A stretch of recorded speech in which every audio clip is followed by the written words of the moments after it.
welcome back to my channel. My name is Harleigh, food blogger, content creator and overeater. Apologies if there's any background noise. I'm sitting in the garden and my mum's about to start mowing the lawn. The neighbour's been mowing the lawn. The neighbour's been jet washing. Everyone is doing more DIY during this lockdown than they have ever done before in their lives. But we move. Since we've been home in this lockdown, it's given us and a lot of other people a lot of time to tend to their gardens, start some house plants. I've seen a lot of people have been getting house plants and patch plants, which is great. People introducing some green into their space. Also buying like pot basil, pot rosemary, anything like that, just to give themselves a little baby, a little hobby, something to tend to that's not a sourdough starter. My mum's had quite a substantial and growing vegetable patch and kind of like edibles selection in the garden for years now, and for this video I just wanted to give you guys a tour of what we've got growing in the garden, some little tips and tricks about why mum puts certain things in certain places, and also hopefully make a meal straight from garden to plate from something that we've got that's ready.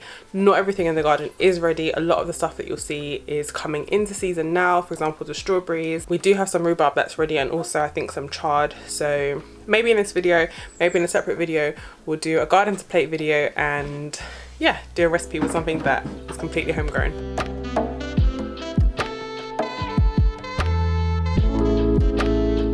So what do we have here? We have our little herb collection. Okay, so we have mint, which is good for cocktails and cooking. We have a brand new rosemary this year. We have thyme, which we use a lot of, and you can see because there's a big piece missing. We have sage, which is fantastic with pasta. This is an old plant that just keeps coming. This is a new one this year. Okay. It's good to make tea as well for menopausal women, by the way. Thanks. Okay, and now this is the big patch. So where do you want to start? I've put courgettes in here, so they will come up later in the year. Kale over there, again that's just starting to come up. Rhubarb, French beans, beetroot and spring onions. It's beetroot. You can see the red coloured vein. Oh yeah, baby beetroot. So I'll thin those out and the strongest will survive. This is all garlic. Garlic. This is all garlic. If you don't want to eat the actual garlic, then it sends up fantastic flowers like allium bulbs later in the year. So they're nice architectural plants as well as good edibles. Chives, this is all chives. Goes in everything, salads. I did not know we had chives. I mean these chives have been in here for about 10 years. They just grow back every single year. But sometimes I just let them flower. Again, just a pretty plant as well as a good edible. All of this area is edibles. I've put all sorts in there, carrot. Gosh, I can't even remember what I've put in there, just loads and loads of seeds. So if you haven't got any vegetables for your supper this evening, look, there's some beautiful chard there, and you can just literally pop that into anything, just wilt it down into your dinner and it will make a lovely addition. More chard in the red colour. Oh yeah. This is the banana. And so you're trying to grow banana trees in England? I am growing banana trees in England. Oh, okay. And I didn't take them in this year, so they've lasted the winter in London. That's They're amazing. in the ground? Yep, stayed in the ground all year. There's 2 of them there, and it's having babies as well, look. So it must be very happy. I've been giving it tomato food and it seems to be quite happy. So, and it's having a new leaf, so I'm quite pleased with that. This is an olive tree, and it's quite temperamental. When it gets too much water, its leaves go a bit yellow, and then you just stop. It likes to be quite dry, so I try to keep it on the dry side.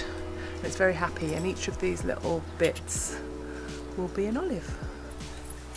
So we've got tomatoes at various stages. These are growing from seed. I don't know if you can see that, but we've got 2 little tomato plants growing there. These are both tomatoes as well, but I bought them as plants and they've come on. What's the deal with keeping them against the wall?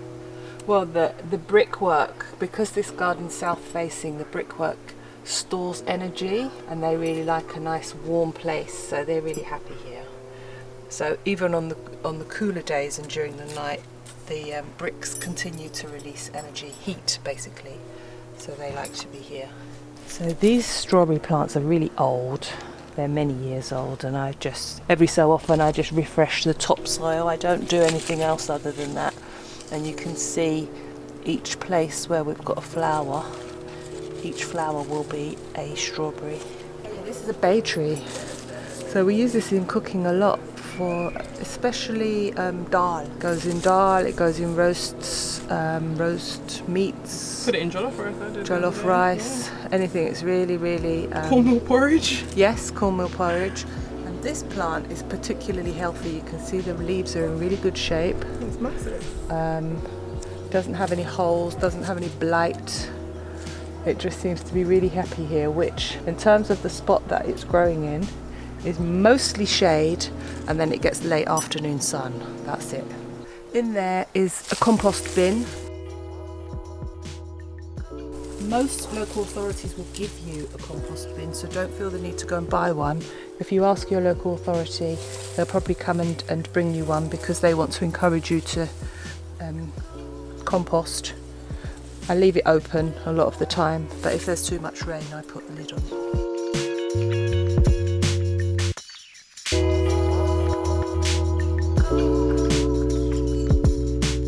Mum, do you have anything else to add?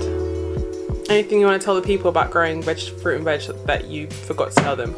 Yes. Are you going to be in it? Yeah. Okay, go on, tell the I would people. suggest that no matter how small or large your space is, you have space to grow something. So have a go, put your hands in the soil. There's nothing more delightful than watching something grow that you've planted yourself.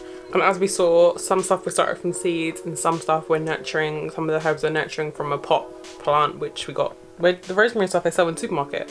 Yeah, we got it from the vegetable aisle in Asda. Literally. So whether it's something that you want to be able to start from seeds, if you have access to eggs and you're keeping your egg cartons are a great thing to start seedlings in, and then they just pop out in the little sections, and then you can start potting. Did you start them in anything, your seedlings? I start my peas in toilet rolls, and the toilet rolls are degradable, so you can put them straight into the ground. Same with the egg cartons, right? The egg shells are really good, so if you keep your egg shells just in a container, you can then just grind them down and sprinkle them into the soil. So I get through loads of eggs, and certain times of the year I just keep them all, grind them in the NutriBullet with the mill attachment, not the blendy one, but the one that's kind of like a flat blade, turns it into dust, and then you spread it over soil. And compost. I compost a lot, so most kitchen waste goes to the compost. We didn't show the compost. Oh, okay. Well, we'll show you the compost. We can add that. That will be the last section, and I'll add it previously and then note that we're going to talk about it. So if you stay on top of the garden all year round, you probably won't need to go to the civic centre or have a green waste collection from the local authority.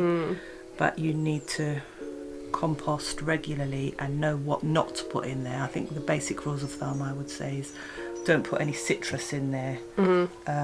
No bananas as well? I don't put banana in mine. Your normal paper shredding from your junk mail and stuff like that, I put that in the compost as well. It's really good to add to your grass clippings so that you don't get too much ammonia and it stays nice and dry. It doesn't get too smelly.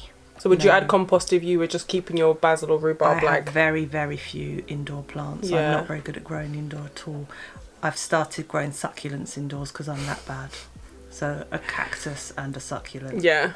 And I know you don't use like chemicals per se, but you do feed your tomatoes tomato feed, don't you? I do. And then you mentioned a few other plants that you also feed tomato feed to. Yes, Agapanthus africanus. It has a massive white flower that looks like a firework in late summer, and it loves tomato food. It likes to be pot bound and it likes to be hot. So if you've got a south facing wall, that's where you could put your Agapanthus. Yes. Thanks very much for coming to my video. Bye, I'm going to cut the grass now. Yeah, so let's wrap this up because she's about to make a hell of a lot of noise. Thank you very much for watching. If you have any questions for Mum or for composting or for anything that we can feature in the next edition when the vegetable patch is nice and full, and for any future like garden to plate videos, just drop them in the comments below. If you haven't subscribed, please do. And yeah, see you in the next video.